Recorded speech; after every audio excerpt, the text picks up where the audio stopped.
أعوذ بالله من الشيطان الرجيم.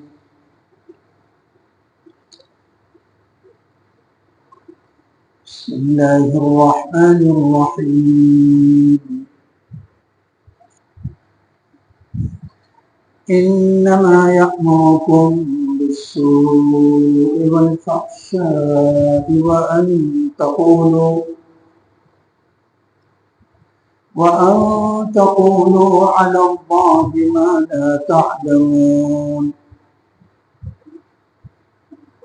وإذا قيل لهم اتبعوا ما أنزل الله قالوا بل نتبع ما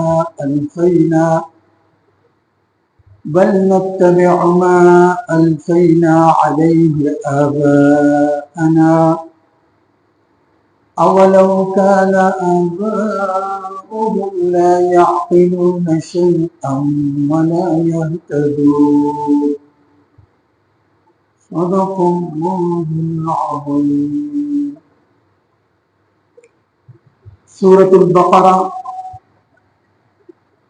आयत नंबर 169 दीना मख के आयत करीमा की अल्लाह जल्ल शानुहु मंगोतासु और कुल इंसानानु ता खिताब को फरमायो या अय्युहन नास सरा चे खल्को ए इंसानानु कुलू मिम्मा फिल अर्द हलालन तय्यबा तासु के खुराक कवई नु दजमकिना आगा खुराक कवई चागा हलाल भी और पाकीज़ा वला तत्तबिउ खुतवात शैतान दी पसी अल्लाह जल्ल शानुहु फौरन को फरमाएं कि द शैतान पैरवी मकवई द शैतान का नक्श कदम बांधे म चले गई द शैतान द वसवसो नज़ान साथई ज़कत इन्नमा यअमुरुकुम बिस्सूइ वल फहशा शैतान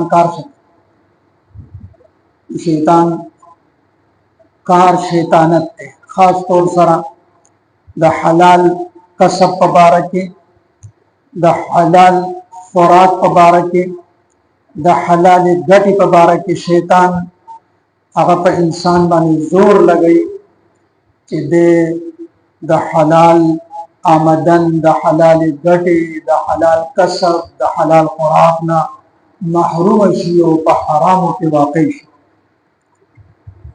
लगा मिसाल के तौर बांधे आम तौर सरा जमुंगा माशरा की यो वसवसा शैतान दाम डेरा मारूफ और मशहूर दा लका खलक वही कि द हराम न बगैर कार नीकीगी द दरोग न बगैर कार नीकीगी हलाल आगा काफी कीगी ना हलाल गटा हलाल कमाई आगा मा शोरो पर या जुकोमा नुनमी सो प्रीदी आव न हलाल जमा द पारा जमा द बचो द पारा जमा द जरूरियात द पारा हलाल काफी कीगी ना यरा सचलू शैतान का सहारा शैतान पस्तर को बांधे आगा पटाई हो लगई और इंसान का सिर्फ और सिर्फ हराम खाए हराम भी बस तो हराम होके गटदा तो हराम होके फायदा दा हराम दीर भी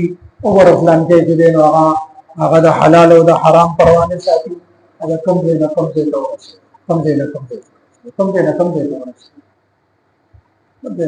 हराम और कम देना अच्छा कम से तौर से आपको अल्लाह तौर से जाब पतौरे की ज्यादा कम देना तरह से हराम माने में सो जे तरह से दिली और हराम खुराक या हराम गटा पदीबानिम चा मंजिल मकसूद हासिल कर दे पदीबानिम ला चा का निजात में लौजवे दे पदीबानिम ला चा तो उस पर हराम बानी चाहता इत्मीनान में लौजवे दे सवाल न पैदा की दासी जाहिरी चीजें नो वसवसा द शैतान चदे नो इंसान आगा पा द हलाल न महरूमई हाँ द हकीकत चदे नो दा पर नजर बानी मुशाहदा कि हलाल आगा पर नजर के लिब और हराम बेर जाती तो मिसाल ये दे یو طرف ته هتی پروت دی، مردار هتی پروت دی، بدبودار، څومره د هغې څومره په زرګونو منه وزن دی. بل طرف ته یو پیسپوری پروت دی، یو چیلۍ پرته ده، یو چیلوکی پروت دی ذبح شوی. ته به کوم طرف ته حرام دومره لوی هتی دومره ډېر دی بدبودار، هغه د هتی طرف ته مردار هتی طرف ته بسې که د لږ غونه یو څو کیلو د پیسپوري پسې بسې حلال دی، هغه حرام دی. د هغې په استعمال سره د انسان چې دی نو د تعفن او د بدبویي او د بیمارو او پته نه لګي پس انسان ته نفرت دی. نو بهر صورت شیطان انما یامرکم بالسوء والفحشاء، شیطان د هغه کار څه دی؟ شیطانت د حرام او د حلالو په باره کې مختلف قسم هغه وسوسې، مختلف قسم هغه مغالطې، مختلف قسم غلط فهمیانې هغه د مسلمان په زړه کې پیدا کوي. نو ګورې خیال کوئ د شیطان په وسوسو کې مبتلا نشئ. انما یامرکم بالسوء والفحشاء، بېشکه دا شیطان دا انما دا لفظ چې دی دا د حصر دی، مطلب یې دا دی چې د شیطان بل هیڅ کار نشته سوا د دې نه چې دی تاسو ته وسوسې امر کوي، دی تاسو ته امر کوي د سوء او د فحشا. سوء او فحشا هغه اقوال او هغه اعمال ته ویل کېږي چې هغه عقل هم نه مني، عقل هم مکروه ګڼي. غلا کول عقلا، دغه شانته بدکاری کول عقلا، دروغ ویل عقلا، د عقل هم نه تسلیموي. ډېر ګناهونه، ډېر چې دی نو خیانت کول د عقل هم نه تسلیموي.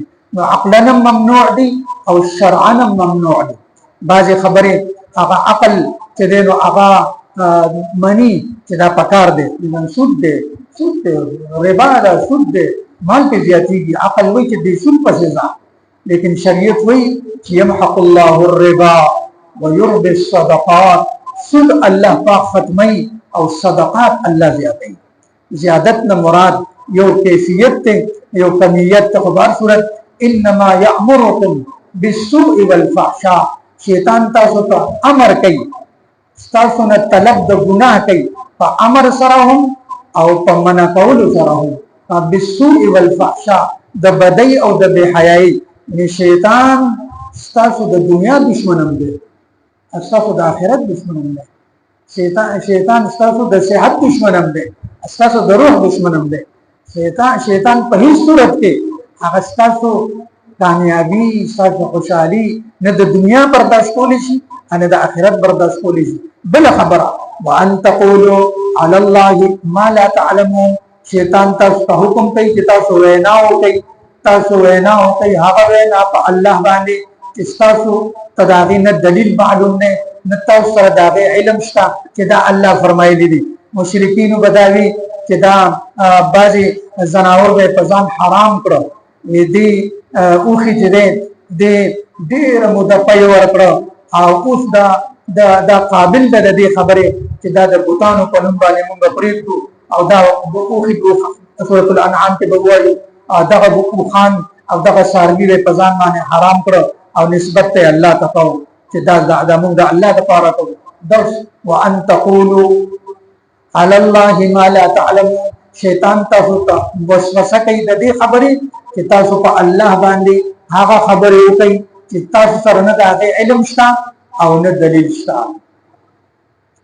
انما یامرکم بالسوء والفحشاء، وہ تو تم کو یہی حکم دے گا کہ تم بدی اور بے حیائی کے کام کرو. وان تقولوا علی اللہ ما لا تعلمون، اور اللہ کے ذمے وہ باتیں لگاؤ جن کا تمہیں علم نہیں ہے. صدق اللہ. اللهم انصر الاسلام والمسلمين، اللهم انصر عساكر المسلمين في مشارق الارض ومغاربها. اللهم اكفنا بحلالك عن حرامك واغننا بفضلك عمن سواك. اللهم جنبنا الحرام حيث كان وعند من كان يا الله يا رحمن يا رحيم. اللهم لا تقتلنا بغضبك ولا تهلكنا بعذابك وعافنا قبل ذلك يا الله يا رحمن يا رحيم. رب اغفر وارحم وأنت خير الراحمين.